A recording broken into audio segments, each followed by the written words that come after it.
Humans settled in what's now Chile as far back as 10,000 years ago in fertile valleys and coastal areas. Over time, various indigenous groups, the Incas in the north, Araucanians including the Mapuche in central areas, and Patagonian hunter-gatherers in the south, formed rich cultures rooted in agriculture, fishing, and hunting. Disclaimer: this video provides a brief historical overview. Some of the information might be wrong and graphic. Images might be falsely represented. This video should not be considered as a complete or definitive account of history. Spanish colonial era 1540. Early 1800s. In the 1500s, Spanish conquistadors rolled in. Magellan first spotted the area in 1520. Then Pedro de Valdivia pushed in and founded Santiago in 1541.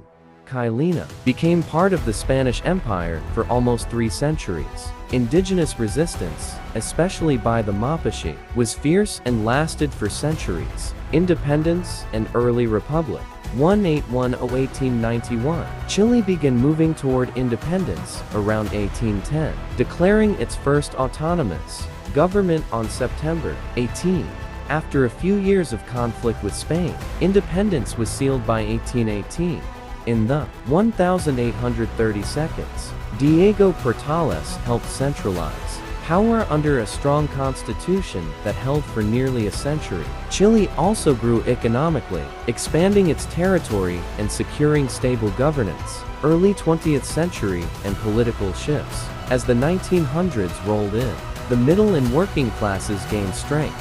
Reformers like Arturo Alessandri called for modern change around the 1920s. The state was unstable then. Lots of short-lived governments, coups, and dictatorships, but the groundwork was laid for future democracy. Allende and Pinochet era 1970–1990. In 1970, Salvador Allende, a socialist, was elected. He nationalized industries and tried to redistribute wealth. Initially things looked good, but then the economy tanked and society became deeply polarized. In 1973, a military coup led by General Augusto Pinochet overthrew Allende. Pinochet's regime brutally repressed dissent. Thousands were killed, disappeared, tortured, yet it also implemented neoliberal economic policies and opened Chile to global markets. Return to democracy and recent decades 1990 today. By 1990,